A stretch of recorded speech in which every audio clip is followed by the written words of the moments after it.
Hi, I'm Andrew Armstrong and welcome to the back office. As you can see, today's box is a little bit too big, so I'm going to be opening it up elsewhere and showing you the contents. And this is my Valentine's Day box from my darling wife.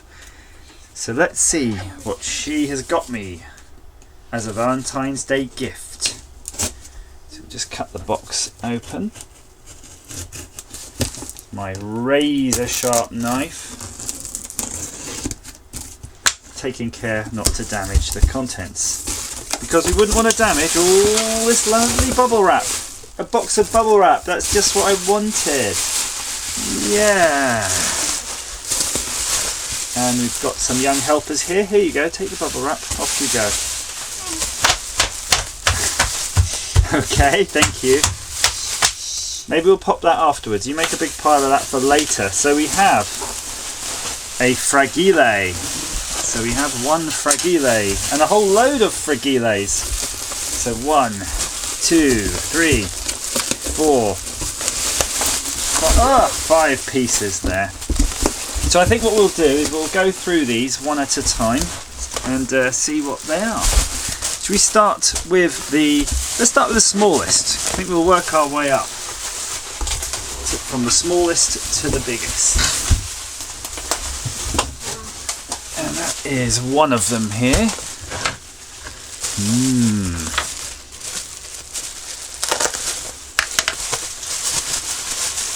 Awful lot of wrapping. I mean, you can't get better wrap than this, to be fair. They've definitely put a lot of effort into the old wrapping process. And the first bit looks like a SCART to RGB lead from Cool Novelties. So we've used them before. So you've got your SCART lead over there. Let's put this way so we can see what that is. Next one. And excuse the popping sound.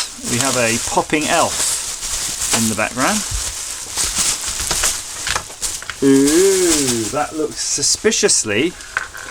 Gosh, what are they called? SEI2C thing? But yeah, that's like the SD2IEC adapter. And you've seen these for Commodore 64s and VIC-20, so this could be very interesting. Obviously, this gives a big hint as to what that bigger package might be.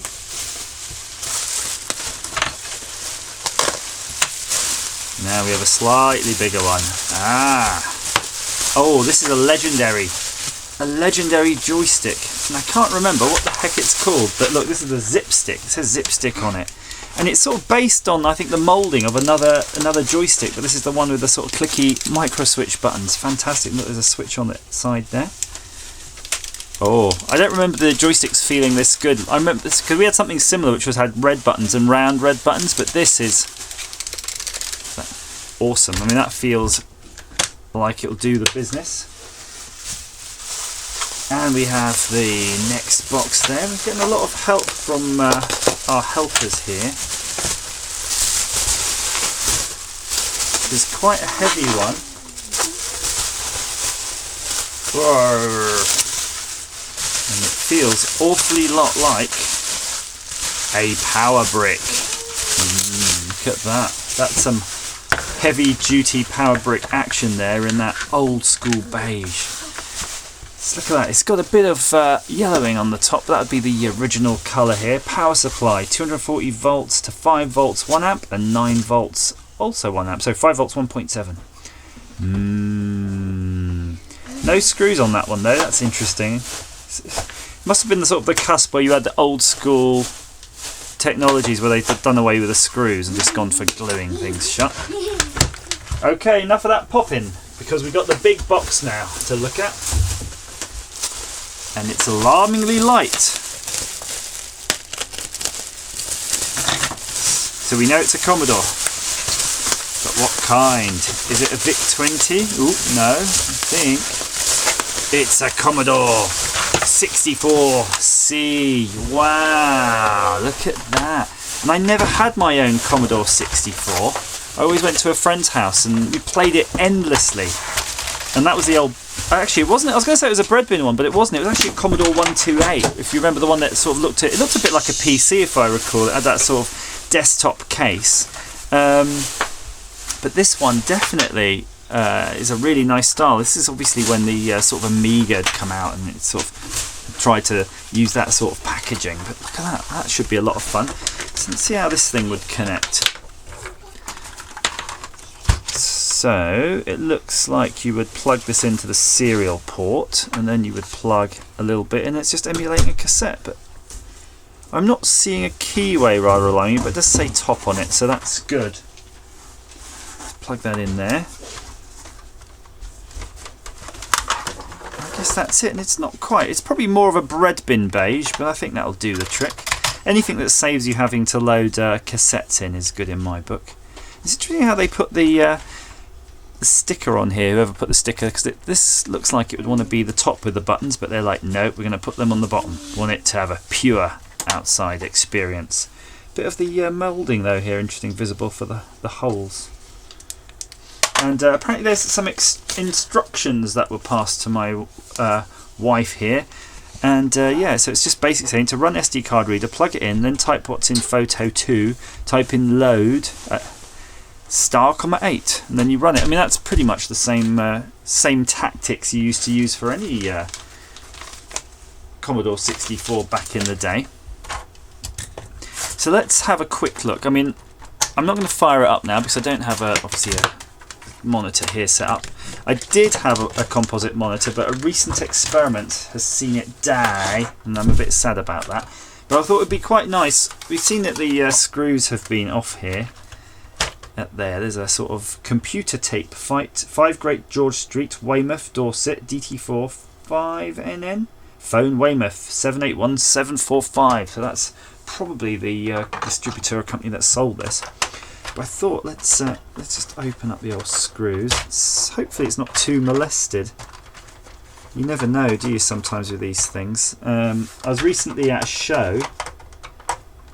I'm not even sure that screw was done up. How many screws is there? Just 3 at the front. I was recently at a show and they had a really nice example of one of these, very clean and quite reasonably priced. Really, it's really hard to tell how much certain things go for. You know, eBay seems to sort of warp everything, doesn't it? I mean, a lot of things do appear quite expensive on eBay, considering you can't even see what they are. So just drop these aside. Again, slightly disappointing that it's got that slightly smoky smell, you know, of being from a smoking household. I'm sure with a bit of TLC it'll clean up. There's just a few little marks on it, and yeah, you can see that that's just surface detail. We can get that off. No scratches, no scrapes, no massive discolouring. And ooh, very keen to get this off without breaking it. I've no idea how the clips work. Not too bad. CA LED. Ooh.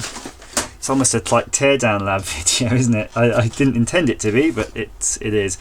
Oh, there's a little bit of stuff been spilt in here, a little bit of juice, but I think we're gonna have fun cleaning it, isn't that some part of the joy really? Sometimes when you get something new, that you sort of spend time cleaning it up.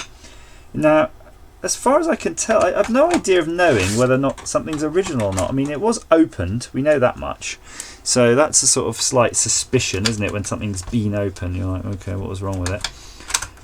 But I'm not yet seeing why it was opened. So let's see. Not much to these. Let's get this ribbon connector off here. Well, sort of edge connector, not really a ribbon. See the little bit where the juice was spilt in here. We can sort of clean that. And there you go. So that's all these chips. Groovy. Then they're all socketed. Well, pretty much. I mean, this one's not. And this is the 251715-01 chip. That one's not socketed, but the rest pretty much are. They look alright. The capacitor, I mean, it looks like it's probably the kind of original, really. These diodes and resistor have really weird, like the legs are actually kind of lacquered all the way up around the ends of the leg. So you have a heatsink here on the end, and I don't know what. Actually, it's not a heatsink, is it? It's just the keyboard bracket over a couple of the chips, and maybe our SID chip is somewhere. I mean, I don't know what it looks like. I certainly can't C1 with Sid written on it. And there's these sorts of things about the new models sounding different than the old models and all of that. I don't really know much about that, but I think while I'm here, I'm just going to give it that little dusting. The PCB looks really good quality though. It looks a lot neater than some of the things I've seen inside Spectrums. So they've probably spent a bit of money on that, but all in all, it's really quite good nick. Just a bit of dust we'll get rid of. And did I? Bloody hell! I've got the screws here right here sitting on the edge, and I just whisked one off into the ether. So that's going to be interesting to try to find that. Bugger! Oh no, they're the keyboard screws. There are only two. I've got three others elsewhere. Sort of panicking unnecessarily there. And I don't have a wet wipe. If I had a wet wipe, I could give that a wipe down, but that would spoil the fun. So you've got some sort of cartridge connector here, and we've got a modulator. Come on. I remember though, a lot of systems used to, like BBC Micros and stuff, and I think Master Systems, did they all use one particular manufacturer's modulator, like Aztec or something? I could be just remembering that wrong. But this is oh, I'm not going to bother. It's just a Commodore modulator in a can. What more do you want? But it's not. It's lost its sort of sheen, hasn't it? It has lost its sheen. So PCB assembly number 250469 Rev 4. And there you have it. That is my 64 Commodore Sexy 64. And what I might do is just loosely. I don't know if I'm going to play with it tonight because it's already getting pretty late.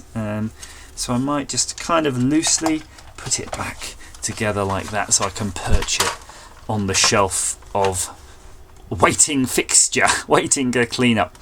But I might go through the whole taking everything apart, wiping it down, getting all the gunk out of every little part like you do, and then it's yours forever.